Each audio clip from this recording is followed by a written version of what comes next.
A horse screaming is not like any other sound in the world. It does not sound like an animal. It sounds like an iron bridge coming down in a gale. Helena Brangrove was 3 streets away, walking through the wet dark of Oxford Street with an oiled bridle balanced over her right shoulder, when the scream cut through the carriage noise. She did not stop to wonder whose coach had overturned or whose hired driver had lost his wits. She was running before her boots had even made the choice on the flagstones. She turned sharp past a parked sedan chair, slipped once where the grease from a tallow chandler's cart had slicked the stones, and broke into Hanover Square. The square was ablaze with lantern light.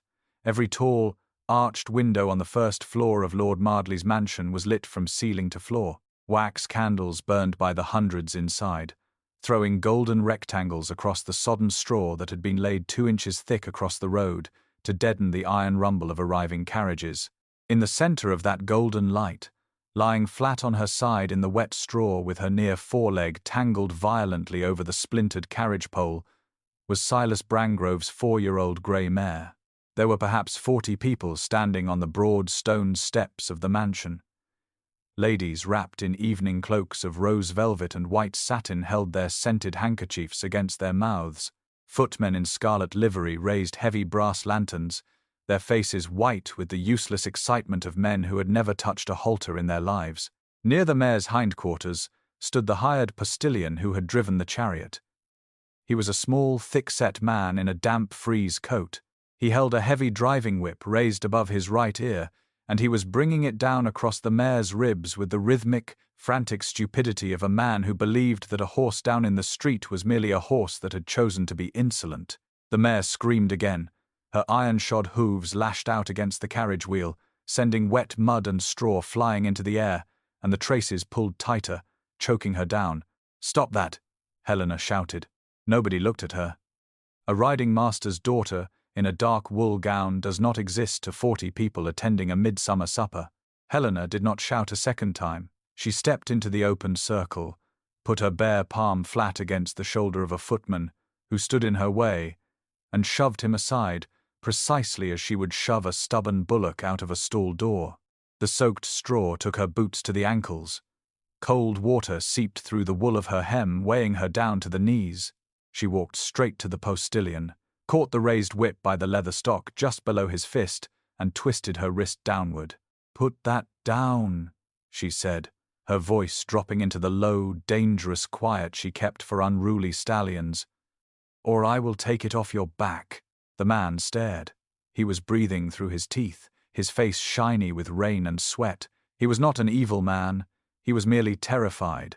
And a terrified man with a piece of braided leather in his hand will generally try to kill whatever is frightening him. Helena did not give him time to consider his dignity. She dropped her weight instantly into the wet straw beside the grey mare's thrashing head. She did not touch the tangled traces yet. She placed her right knee squarely across the flat bone of the mare's cheek, pinned the great jaw against the stones, and threw her entire torso across the crest of the neck, 2 inches behind the quivering ears. The mare gave one violent, lunging heave that lifted Helena's ribs off the ground. "Magpie," Helena murmured, her lips inches from the steaming nostrils. "Good girl. Magpie, down. You know my voice. Lie still now." The mare's single visible eye rolled white in the yellow glare of the carriage lamps. Then, feeling the steady, familiar weight upon her skull, the great rib cage shuddered, and the horse went still. "She will break the shafts to splinters," a coachman shouted from the safety of the pavement. "Stand clear of her!" "She will break nothing if you hold your tongues," Helena said without lifting her head. "I need a knife. Bring me a knife." Not a single person moved. 40 pairs of eyes watched from the shelter of umbrellas and silk-lined hoods. 40 people, every one of them wearing stones and laces worth more than the whole stable in Culwick Mews, and not one man possessed a blade. Then the iron latch of Lord Mardley's front door clicked. A tall man came down the stone steps alone. He did not have an umbrella, and he did not glance at the ladies who drew back their skirts as he passed. He wore a severe evening tailcoat of black wool, a stark white linen stock tied without ornamentation, and pale silk stockings. He walked directly into the wet, filthy straw without looking at his boots. He knelt in the mud opposite Helena, his knees sinking into the soaked yellow stalks. He held a small, folding pocket knife in his right hand, open. He offered it to her across the mare's twitching neck, handle first. That single motion told Helena more about him than an hour of conversation. A man who hands a sharp blade handle first in the middle of a street disaster is a man who understands that other people have fingers. "Where do I place my hands?" he asked. His voice was low, dry, and extraordinarily calm. "Here," Helena said, indicating the crest with a sharp nod of her chin. "Flat against the muscle. Use your weight, not your muscle. If she heaves her head upward, the broken pole will catch her windpipe, and she will be dead before the watch arrives." "I have her," he said. He placed his gloved palms exactly where she had pointed, and leaned his chest forward. He was 30 or very near it, with dark chestnut hair cropped close at the temples, and skin the pale, weathered color of dry slate. Mud was already soaking through the fine white silk at his knees, turning it grey-black, and he did not look at it once. His eyes, under the yellow lamplight, were a muted, guarded grey-green. Helena crawled on her knees beneath the carriage shafts, into that dark, dangerous space between the splintered ashwood and the iron-shod hooves. The trace leather was new, thick, and stiff with tallow. The small pocket knife had a narrow blade meant for mending quills, but the steel was good. She soared through the first strap while the mare's hot flank rose and fell against her shoulder like the hull of a boat in heavy water. "There is a broad belly band beneath my left palm," the man said quietly. "Do you want that severed first?" "No," Helena grunted, her arm aching as the leather parted with a dull snap. "The traces first. If I cut the belly band while the pole is pinned, the whole carriage will tip forward upon her back." "Understood. Hold her head." Helena breathed. "Watch her eye." "Her eye is open," the man replied. His hands did not tremble by a fraction of an inch. "She is watching your shoulder." The pole strap went last. It broke under the blade with a sharp crack that sounded like a pistol shot echoing across the square. The iron-bound shaft dropped 4 inches into the straw, free of the collar. A lady on the top step gave a shrill, theatrical gasp. Helena scrambled backward out from under the wheels, wiped the sweat from her forehead with the back of her forearm, and knelt again by the mare's muzzle. She laid her palm along the grey cheek. "All right, girl," she whispered. "All right now. Up." She took her weight off the neck and stepped back. The grey mare gathered her hocks beneath her belly, rolled onto her brisket, and rose in one magnificent, steaming heave out of the straw. She stood shaking from her withers to her tail, her head hanging low, her breath coming in great white clouds in the June dampness. A long, shallow graze oozed crimson along her near knee, but the bone was whole. The man in the ruined evening dress rose with her. He held the cheek-piece of the headstall firmly in his gloved fist, keeping the horse's head low so she would not take fright at the crowd. "Lead her 6 paces toward me," Helena said. He walked the mare 6 paces through the straw. The gait was true, no limp, no broken shoulder. Helena let out a breath that felt as though it had been trapped behind her ribs for 10 years, and it was then, in the sudden stillness where the shouting had been, that she heard the square change. It was not a loud noise. It was the absolute absence of sound. "That is Elmsford," a woman said from the high portico. The words were not whispered. They fell through the cold air with the flat, careless cruelty that fashionable people reserve for an unsightly piece of broken furniture left upon the pavement. Helena looked up.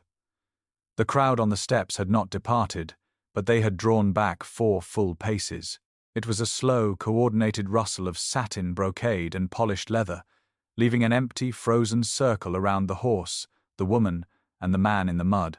A young woman in a brilliant gold evening gown on the upper step took her companion's arm and turned toward the open doorway with deliberate, ostentatious speed. The man holding the bridle did not look at any of them. Something shifted behind his grey-green eyes, a door closing deep within an empty house, and then his face became entirely smooth. "Take your horse, madam," he said. Helena stepped forward to take the leather. Her boot heel hit a slick patch of straw beneath the mud, her ankle turned, and she stumbled. Instinctively, she reached out her left hand to steady herself. The man did not withdraw. He offered his forearm in its dark wool sleeve. It was nothing.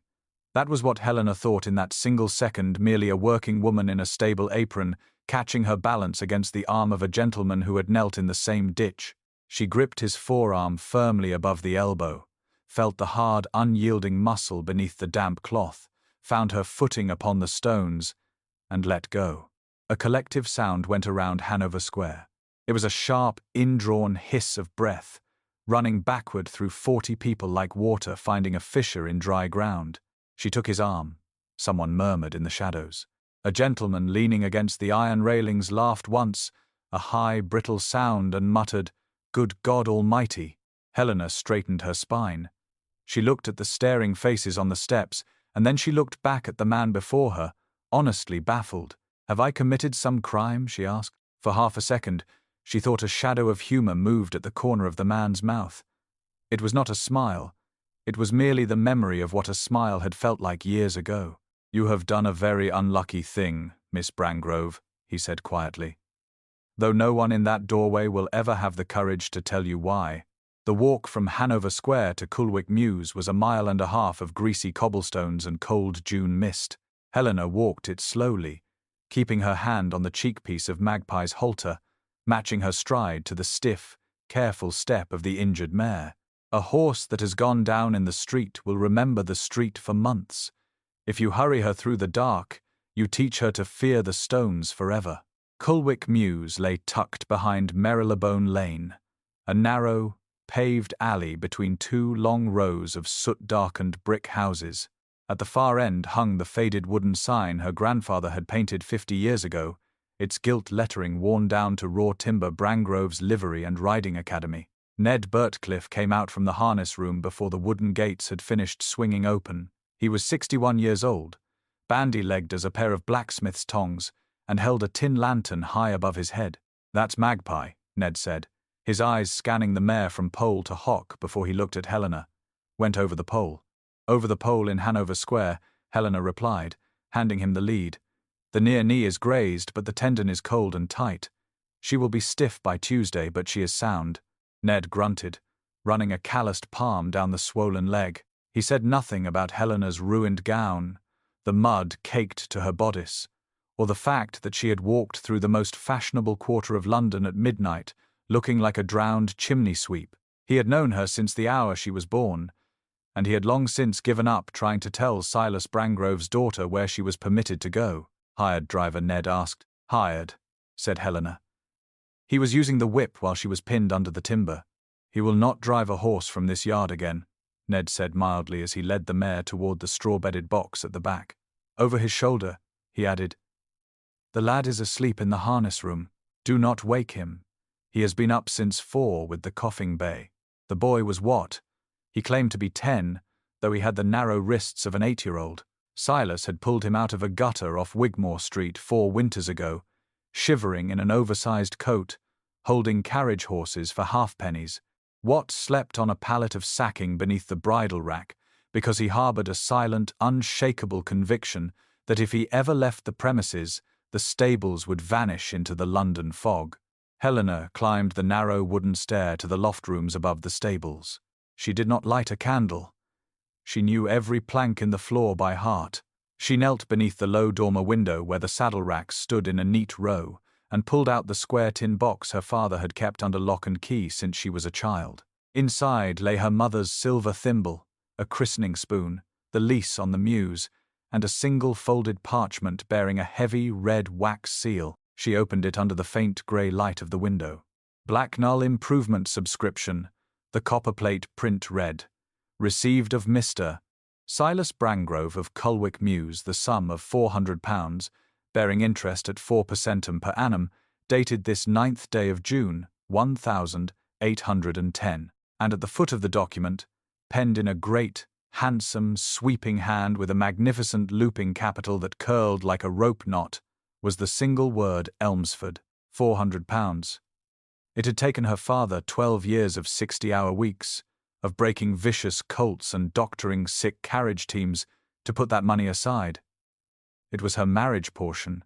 It was the new slate roof for the covered school, which now leaked so badly in 3 places that rain fell into the sawdust like a curtain during autumn storms.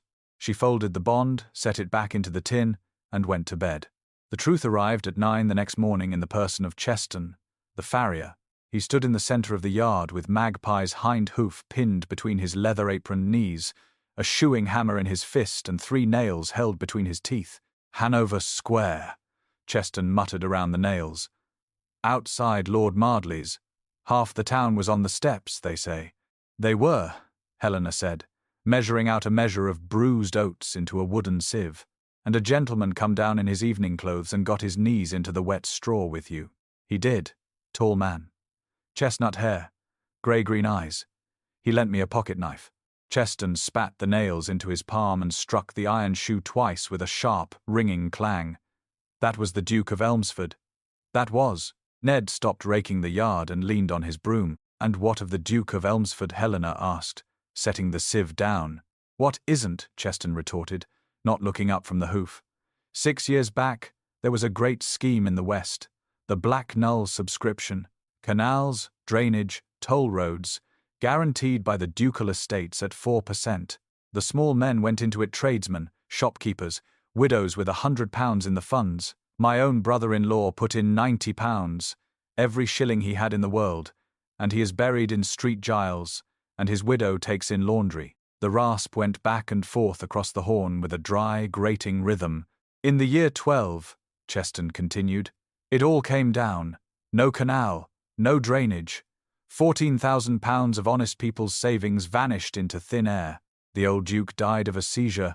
The son took the title, and the son has never once opened his mouth in the House of Lords or written a single line to the newspapers to explain where the money went. 5 years of stone silence. Perhaps the father spent it before he died, Ned suggested from the stall door. Then let the son stand up and say so, Cheston snapped, letting the mare's hoof drop to the cobbles. If a man stole your father's bread and called your house a den of thieves, how long would you keep your tongue between your teeth? 4 seconds. That's how long. He packed his rasps into his leather bag and turned at the gate. And then there was the ball at Kington House, Cheston added, lowering his voice. The spring after the old Duke died. He stood up for a country dance with Lady Carrington, Miss Fernville she was then. 200 people watching. The music starts, and she takes her hand off his arm in the middle of the floor, drops it like a dead toad, says something to him that no one could hear, and walks out of the room, left him standing alone beneath the chandeliers with the fiddles still sawing. Cheston adjusted his cap. After that, no lady in London would look at him. It became a saying in the servants' halls, it's bad luck to take Elmsford's arm. 5 years, and no woman has danced with that man, and last night, Miss Helena, you went and took hold of him before half the peerage. The gate clicked shut. 2 letters arrived at Coolwick Mews before the end of the week. The first was a formal notice from a solicitor in Fetter Lane, informing Miss Helena Brangrove that the holder of the £600 mortgage on the Mews intended to call in the principal sum at midsummer, 11 weeks away. Helena had precisely £41 in her savings jar. The second was brought by a liveried groom on a Thursday morning. His Grace of Elmsford's compliments, the groom said, standing bareheaded in the stable yard. There is a 6-year-old black horse at Elmsford House that 4 men cannot bridle. He was the late Duke's mount. His Grace will not have him sold to a knacker, and will not have him beaten. He offers 2 guineas a week for 11 weeks if you will look at him. The groom paused, reciting his instructions with flat precision.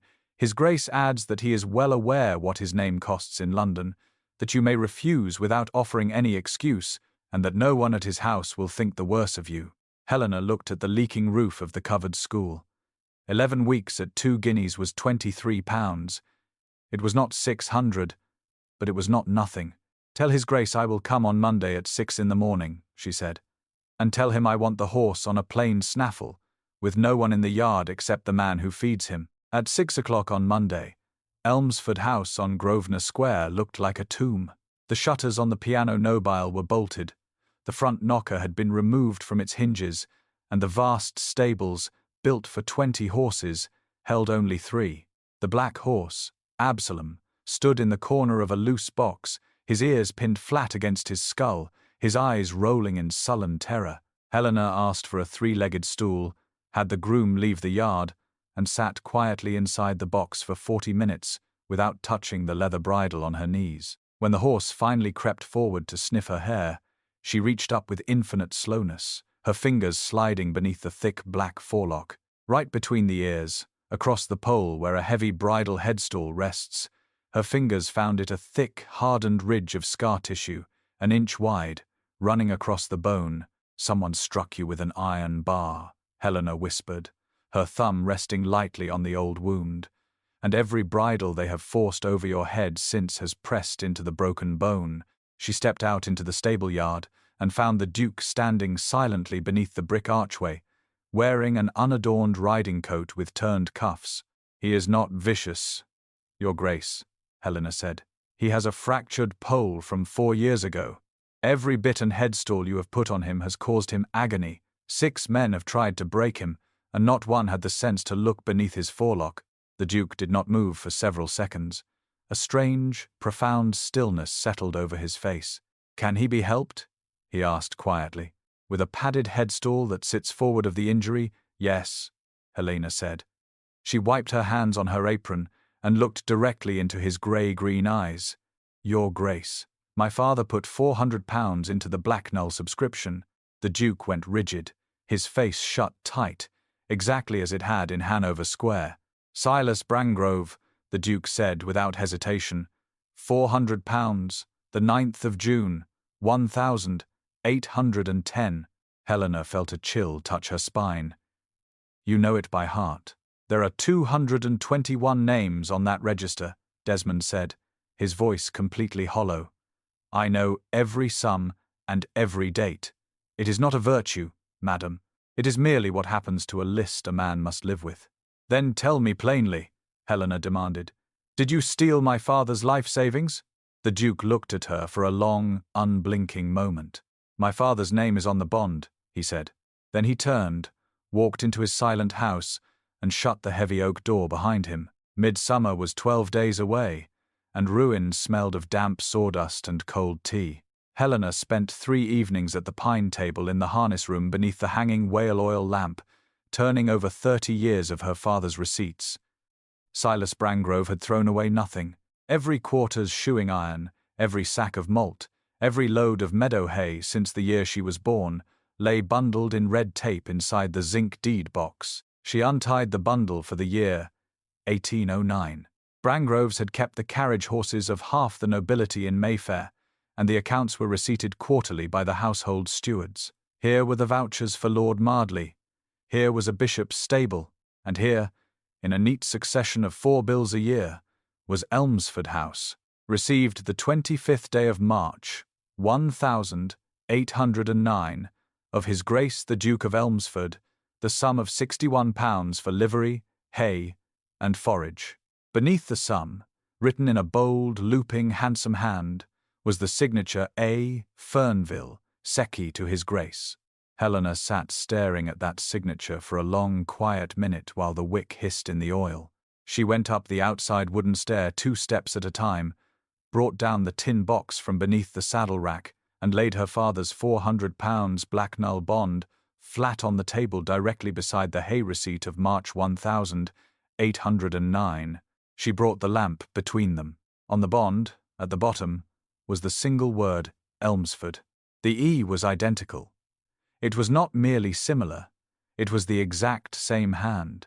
It was a great, sweeping, theatrical E that began below the line, looped upward, and closed upon itself with a peculiar little twist like a knot in a rope. The F in the middle was crossed abnormally low, almost at the bottom of the downstroke, a habit no writing master in England ever taught.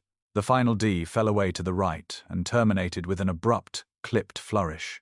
She pulled out the receipts for 1810 and 1811. 22 receipts spanning 5 years, signed openly by Abel Fernville as secretary. 1 bond, signed with the Duke's title, written by the exact same quill. A secretary may sign an account for his master. He writes per procuration or signs his own name beneath, as Abel Fernville had done on 22 stable bills without the slightest concealment. But on the investment bond, there was only the name of a duke who had already suffered a paralyzing seizure and could no longer hold a pen. At 10 minutes before 6 the next morning, Helena stood inside the book room at the back of Elmsford House with the tin box under her arm. The room was stripped bare. Gaps showed along the mahogany shelves where rare volumes had been sold off to dealers. Desmond Vance came in through the passage, stopped when he saw her face, and sat down behind the plain writing desk. Helena laid the March 1,809 receipt and the £400 bond side by side on the bare wood. "Look at the E," she said, her voice steady though her pulse hammered in her throat. "Look at the low cross on the F. 22 receipts in my father's harness room. Your Grace, who wrote my father's bond?" The Duke did not look down at the papers. He looked straight at Helena, and for the first time in all the weeks she had known him, the cold, impenetrable mask cracked. "Abel Fernville wrote it," Desmond said quietly. "He wrote every single bond of the second issue, £11,400 of the 14,000. My father signed the first issue himself in January of the year 10, when the drainage scheme was an honest undertaking. In April, my father suffered a massive stroke. He never held a quill again until the day he died. And for 18 months, Fernville went on forging my father's signature on bonds to cover his own disastrous speculations in insurance stocks, and when your father discovered it, Helena breathed. My father found it out in October of 11, Desmond said, his tone drained of all bitterness. He wrote a letter with his left hand. It took him 2 weeks to scratch 4 words to a line telling Fernville that he would not have him arrested and begging him to come to Blacknall so they might mend the ruin between them. The man had served him for 28 years. My father loved him. But Fernville fled into the night with a single bag, and my father sat at Blacknall in shame and paralysis until he died. "And you?" Helena asked. "You were 25 when you inherited the title." "I sat in this room in March of 13 with the ledger open before me," Desmond replied. "Do you know what English law does to a man who forges a peer's name to a security? They hang him by the neck until he is dead at Newgate. Abel Fernville is 71 years old and completely blind. He lives in 2 scrubbed rooms in Clerkenwell under the name of Fenwick. The rent, the coal, the doctor, every shilling has been paid by me for 5 years. You support the man who ruined your house, and every quarter I pay £10 to each of the 221 subscribers out of an estate that has nothing left to give," Desmond continued coldly. "The ancient timber at Blacknall was felled in 14. The family portraits went to a dealer in Pall Mall. My mother's diamonds were sold in Amsterdam. I pay £8,840 a year in secret relief. If I live, the debt will be cleared in 1829. "And you never spoke a word to clear your name," Helena said, her chest tight. "You let the whole kingdom call you a thief. To clear my name, I must place that box before the King's Bench," Desmond said, rising to stand by the shuttered window. "The constables would take a blind old man from his bed, drag him to the gallows, and destroy his family. He has a daughter, Miss Brangrove. She was 19, newly married into a proud baronetcy that would have cast her out into the gutter if her father were hanged as a common felon. So I made my choice. I chose to live without my reputation, so that an old man might die in bed, and his grandchildren might carry an untainted name." "Lady Carrington," Helena murmured. "Lady Carrington," Desmond agreed softly. "I wrote to her once, in June of 13. I told her where her father lived, that he was provided for, and offered to send a closed carriage to take her to him in secret. She never answered. She never went. Instead, for 5 years, she has wept in every ballroom in London, telling the world that I murdered her father and drove him to a pauper's grave. That is the one part of this burden I have found difficult to forgive." On Friday afternoon, a splendid lilac barouche filled the narrow lane of Culwick Mews from wall to wall. Lady Evelyn Carrington stepped down onto the clean gravel of the yard, dressed in magnificent lavender silk, drawing off a pale kidskin glove with theatrical grace. "Miss Brangrove," Lady Carrington began, her smile warm, polished, and utterly devoid of mercy. "I shall be brief, for neither of us belongs in a stable yard. I hold the £600 mortgage upon these premises. I bought it in March." "Why did you buy my debt?" Helena asked, standing before the harness room door with her sleeves rolled up. "Because in March, I learned that a common horsebreaker's daughter had been engaged at Elmsford House," Lady Carrington replied, her tone hardening beneath its silk coating. "I have made it my duty to know every breath that man draws." I will cancel your mortgage this afternoon. More than that, I will purchase the freehold of this entire mews for £800 and deed it to you unconditionally. You will be the only woman in London who owns her own trade. In exchange for what? A letter of 4 lines, Lady Carrington said smoothly, stating that you were employed by the Duke of Elmsford, that his conduct was ungentlemanly, and that you left his service in disgust. He does not get to be redeemed, Miss Brangrove. Not by you. Not by anyone. Helena looked at the beautiful, venomous face before her. The Duke offered you a private carriage in June of the year 13, Helena said, her voice dropping cold and clear into the quiet yard, to take you to your blind father in Clerkenwell, and you have never once crossed his threshold. Lady Carrington's face drained of every drop of blood, her hand jerked, and the ivory handle of her parasol struck the gravel. "Get out of my way!" Lady Carrington whispered, her voice shaking with sudden, violent fury. "You are giving a midsummer ball on the 24th, Helena said, stepping closer. You intend to display the Duke's private payment book to 400 nobles and claim he paid bribes to buy silence. You will be sent an invitation, Miss Brangrove," Lady Carrington spat, retreating toward her carriage. "Come and watch him destroyed, if you dare." The following morning, Helena walked through the service gate of Elmsford House and stood in the small back parlour on the ground floor. Lady Philadelphia Mayburn sat before her card table in a black lace cap, her arthritic fingers turning over the cards of an unfinished game of patience with rhythmic, snapping clicks. A small coal fire burned in the grate despite the June warmth. "I have been invited to Carrington House on Wednesday night, my lady," Helena said, her hands resting quietly at her sides. "I have nothing to wear, and I do not know how to dance." The old woman stopped her game. She sat entirely motionless for 10 long seconds, her sharp, pale eyes travelling from Helena's work-worn boots to the proud, unyielding line of her collarbone. Then Lady Philadelphia reached out and jerked the brass bell pull so hard the wire groaned inside the plaster. 4 days, the old lady said, her voice like grinding millstones. 4 days to teach a girl who spends her life on a mounting block how to walk across 200 feet of polished parquet without breaking her neck. Ring the housekeeper. Fetch the cedar trunks from the attic. The gown was brought down in tissue paper. It was an evening dress of heavy, unwatered moiré silk in a shade between thundercloud and wet slate, 30 years out of fashion, smelling of dried lavender and old camphor. For 3 days, 2 seamstresses sat beneath the north window of the parlour, with needles flying. The ornate lace flounces were stripped away. The puffed sleeves were cut down to long, narrow sheaths that hugged the forearm. The neckline was squared and raised to the base of the throat. What remained was severe to the point of absolute arrogance, a gown that looked like a monument carved from grey stone. They will all be in pink, cream, and apricot, looking like bowls of melted syllabub. Lady Philadelphia barked, tapping her heavy gold rings against the arm of her chair. "You will walk into that room looking like an open grave, and there is not an honest man in London who will look at anyone else." The dancing was a battle of wills. They pushed the card table against the wainscot. Lady Philadelphia beat out the tempo on the mahogany wood with her knuckles, humming ancient country dances in a harsh, cracked hum. Helena, who could sense the placement of a horse's hocks through 2 inches of saddle leather with her eyes closed, found her own feet heavy, clumsy, and rebellious upon the carpet. "Stop trying to be graceful," the old woman snapped, striking the chair arm. "You are not a 19-year-old vicar's daughter hoping to catch an ensign.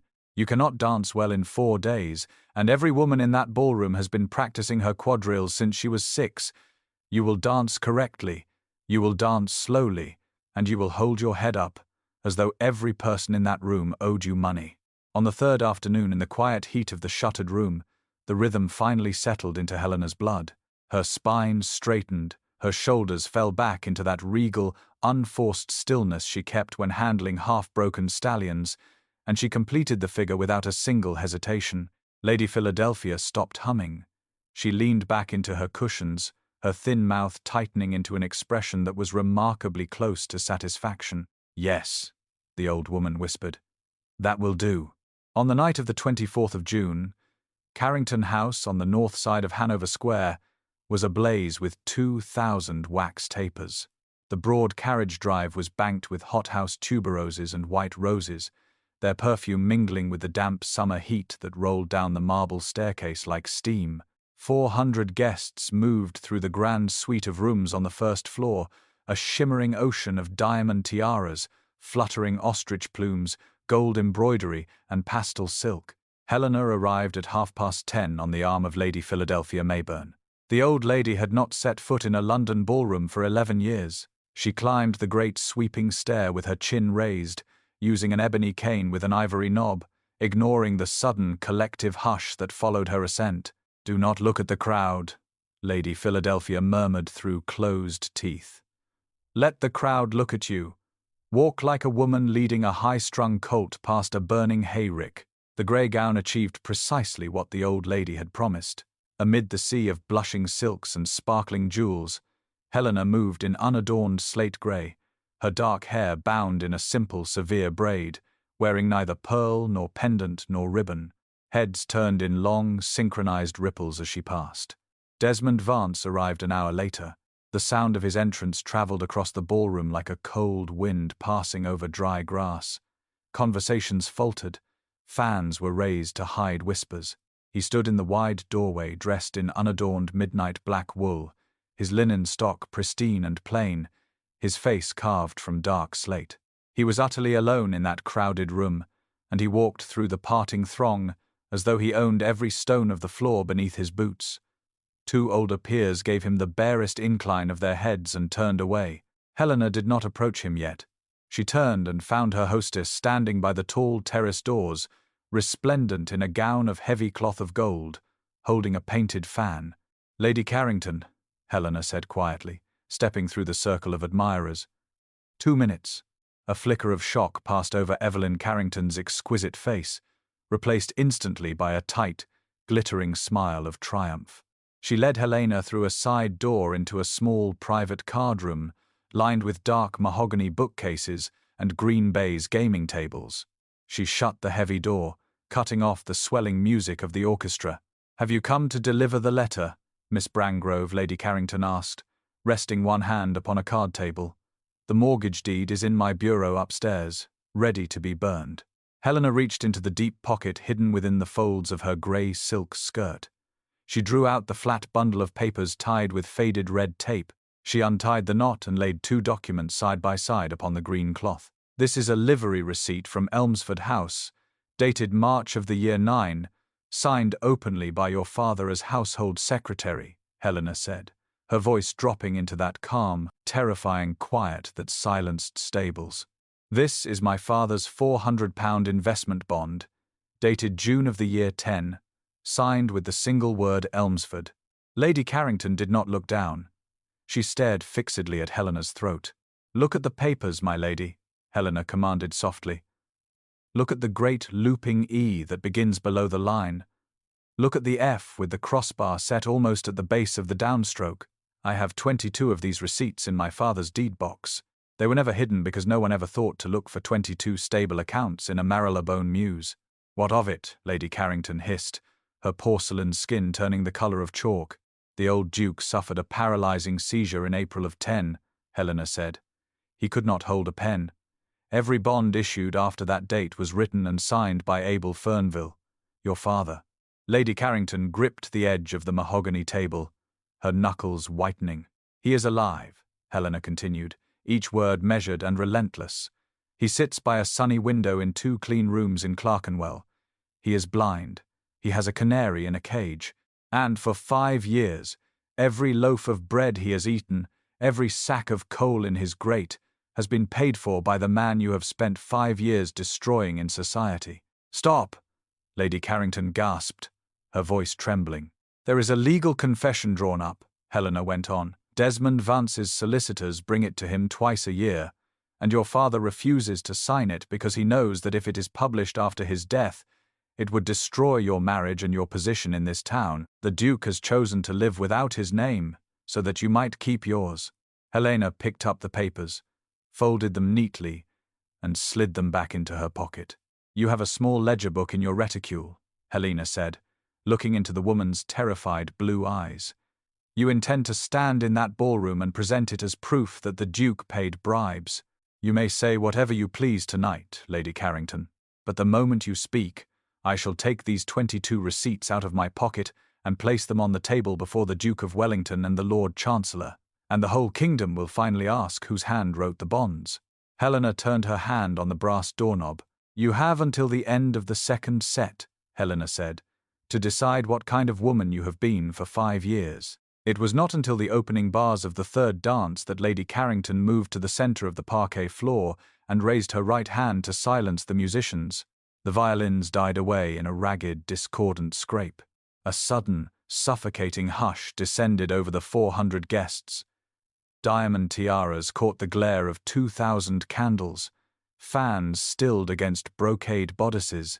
Evelyn Carrington stood in the centre of her own ballroom in her cloth of gold gown, holding a small marbled leather office register in her gloved fingers. Her cheeks were devoid of colour, but her head was held high with that desperate brittle poise of a woman stepping onto a frozen pond. My friends, Lady Carrington began, her voice carrying through the immense room with theatrical sweetness, you must forgive me for interrupting the set. There is a truth this house has carried in silence for 5 long years, and tonight I find I cannot permit the innocent to dance beneath a false shadow. Across the wide expanse of the room, standing beside the open doors of the card-room, the Duke of Elmsford did not move. He did not reach for his coat.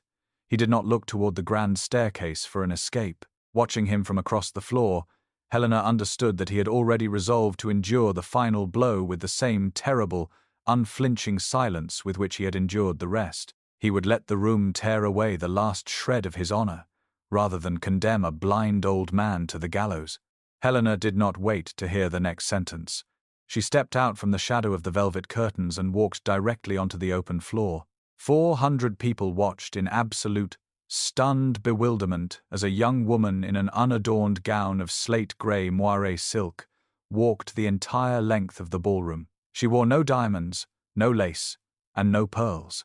She walked slowly, her spine straight as an iron rod, her chin lifted, moving with the measured, terrifying calm of someone leading a frightened warhorse through fire. She walked straight to the card-room doors, stopped directly beside Desmond Vance, and slid her left hand firmly through the crook of his black-sleeved arm, not with the hesitant tips of her fingers.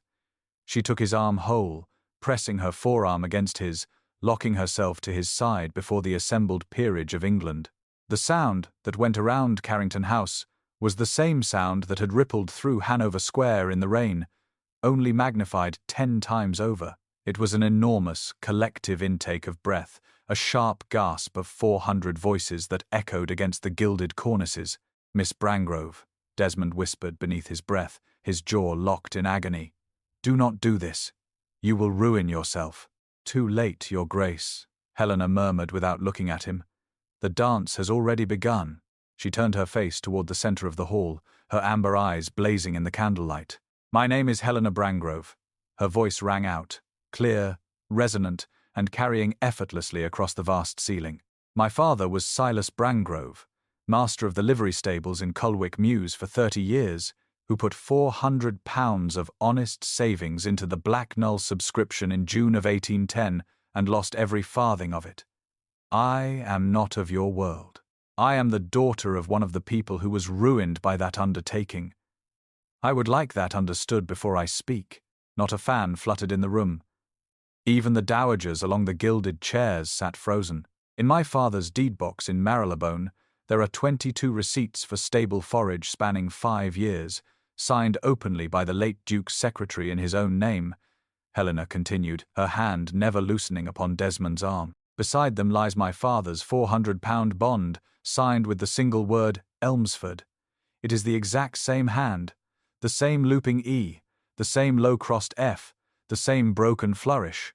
The late Duke suffered a stroke in April of 10 and could not hold a pen. Every bond of the second issue was forged by another hand. A gentleman near the grand chandelier called out, his voice sharp with tension, "Whose hand, madam? Whose hand was it?" Helena's grip upon Desmond's sleeve tightened. "That name you will not have from me tonight," Helena said, her voice dropping into a quiet that pierced the hall. "Not for any gold in this room. The man who wrote them is old, ruined, and blind, and English law would hang him at Newgate. I will not purchase this duke's good name with an old man's neck. You may all live with not knowing, as I have had to live with it.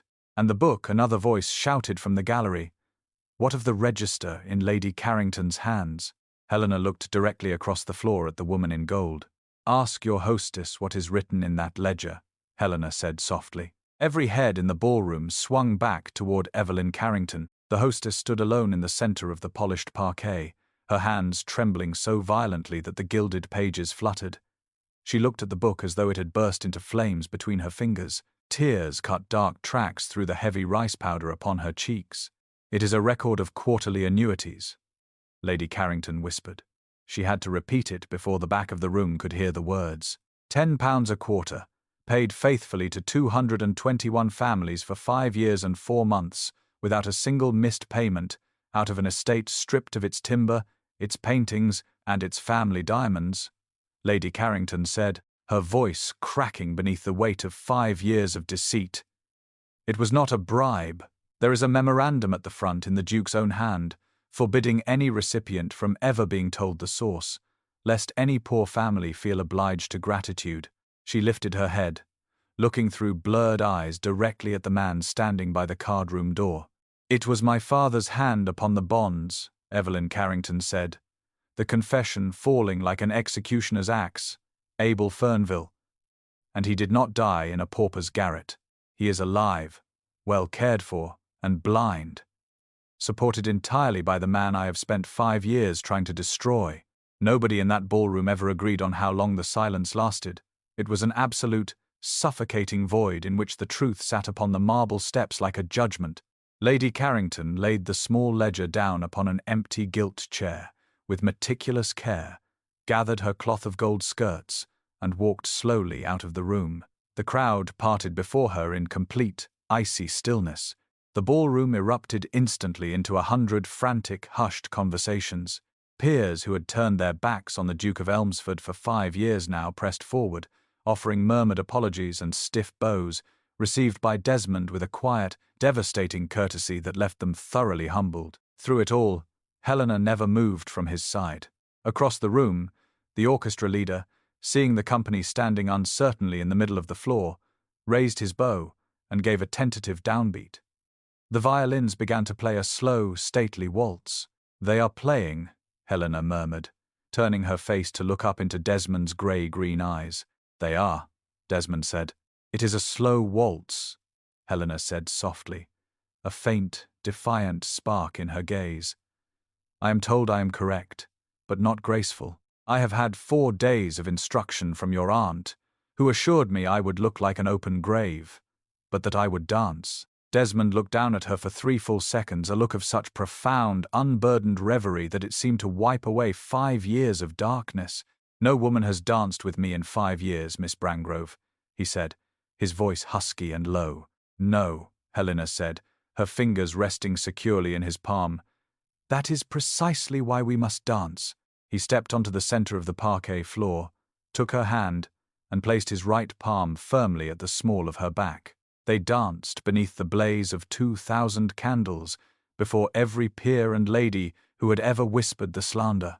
She was, as advertised, correct and severe, her ash-grey silk sweeping across the floor with majestic, unhurried pride. When she misstepped once in the third figure, she simply raised her chin and held his gaze, and for the first time in 5 years, Desmond Vance laughed a quiet, breathless sound of pure freedom. They were married in October at the parish church of Street Marylebone at 9 in the morning, with 8 people present. Ned Birtcliffe gave her away, wearing a dark blue coat he had bought in 1806. Watt held the carriage horses outside, flatly refusing to enter the chapel on the grounds that somebody sensible had to watch the animals. Lady Philadelphia sat in the front pew and wept continuously into her lace handkerchief, denying afterward with ferocious oaths that she had shed a single tear.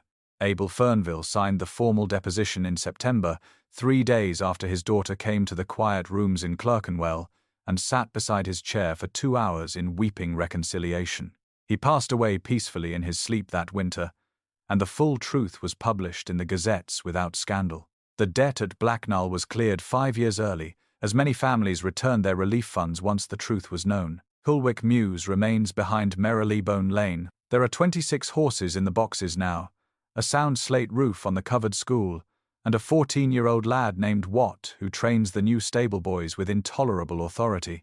And on the wall of the harness room, on the very nail Silas Brangrove drove himself, hangs a plain iron snaffle bit on an oiled leather headstall. It is cleaned every Saturday morning with neat's foot oil. It is used by nobody. Every morning at 6, if you happen to walk through Hyde Park, when the mist is rising off the Serpentine, you may see a tall gentleman on a powerful black horse riding beside a lady on a swift grey mare. They ride slowly, letting the horses take in the morning air. They do not speak often, for they have learned that honor, truth, and love require very few words indeed.